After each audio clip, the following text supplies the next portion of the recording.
Hey everyone, I'm Dr. Angela Zechmann. Have you ever heard of the Bliss Point? Probably not, because the food industry doesn't want you to know about that.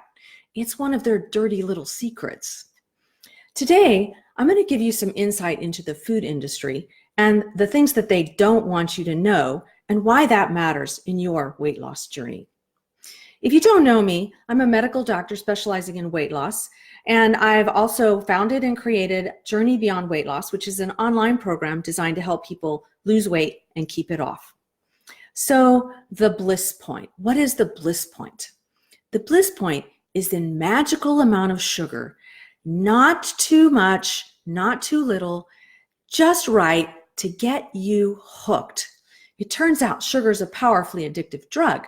And so the food industry has spent billions of dollars doing research to figure out what amount of sugar works best to stimulate the addictive part of the brain in people to get them hooked.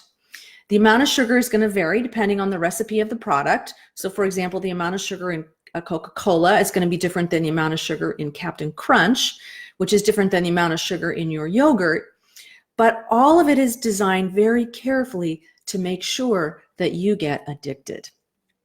It gives new meaning to the word sweet spot, don't you think?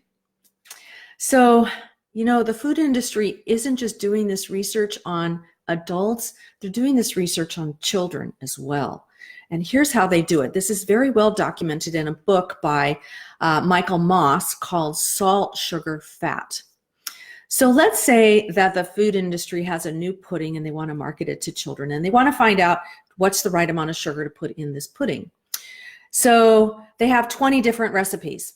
They take the pudding recipes, little samples, 2 by 2, and they place it in front of the child.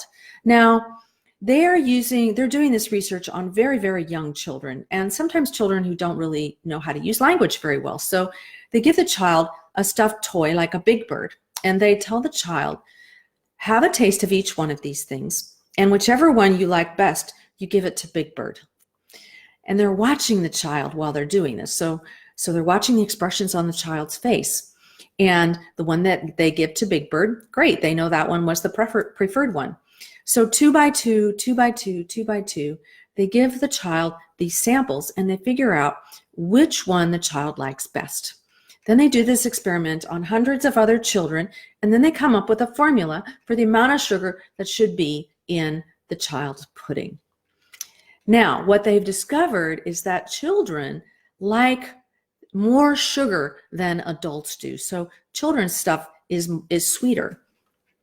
They've also realized that when you sensitize a child's brain at a young age to sugar, you can get them addicted for life. So this is the kind of stuff that's going on, guys.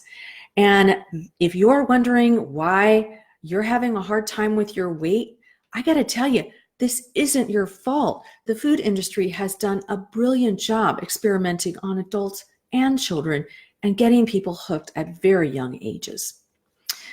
Now, my patient, Sherry, decided that she was going to start looking for sugar, just like a hawk. And I call it stealth sugar. So what kinds of places did she find sugar that she was not expecting it? Ketchup. Ketchup has 4 grams of sugar in a tablespoon. Now, who eats 1 tablespoon of ketchup? If you're going to have French fries, you're going to probably have quite a few tablespoons of ketchup. So maybe you're into 12, 16 grams of sugar just in the ketchup. How about your favorite light, low-fat yogurt? This thing, just want you to know, the first ingredient here is cultured, pasteurized, grade A, non-fat milk. The second ingredient is high fructose corn syrup. This thing has 14 grams of sugar in it. This is your healthy yogurt. What about this one? Autumn squash soup by Panera. This one, my daughter brought it home one night. She said, "Mother, this stuff is wonderful. I absolutely love it." And she thought to look to see if there was any sugar in it. And it turns out there's 30 grams of added sugar in this container of autumn squash soup. What about drinks? What about stuff like Gatorade? You know, if your children are in sports, or maybe even you're in sports and you're trying to rehydrate, Gatorade's got this awesome reputation. This is some lemon lime Gatorade. This has 34 grams of sugar in this. So you're going to get a lot of sugar in with those electrolytes. Okay. I have a patient named Sarah who, you know, she'd been doing really, really well, and then her weight loss slowed down, and I asked her what she was eating, and she said, I don't eat that much. And I said, well, then what are you drinking? And it turned out she was going to Jamba Juice and getting a smoothie every morning. And what we discovered is that, we looked it up online, we discovered that her morning healthy smoothie actually had 90 grams of sugar in it. So this is her Jamba Juice healthy smoothie. So, you know, to put that into perspective, the World Health Organization recommends no more than 50 grams of added sugar. And if you want to be healthy, no more than 25 grams of added sugar. So, so there's a lot of sugar. Once Sherry and Sarah became aware of sort of like their blind sugar consumption and the stealth sugar that's in stuff, they started watching for like a hawk, watching their food labels to find out where is it that they were being bamboozled.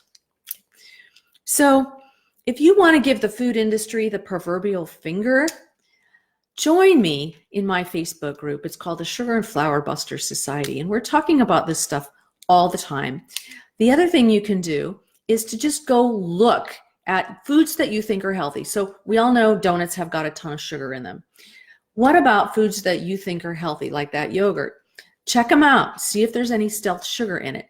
If you find added sugar in foods that you think are healthy, please take a picture of it and post it in the comments to this video.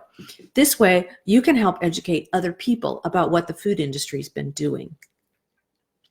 Share this video with your friends. I really want people to understand more about the Bliss Point, and let's see what we can do to get wise to what the food industry has been up to. Okay, I'll see you next week with a new video. In the meantime, have fun getting healthy. Take care. Bye-bye.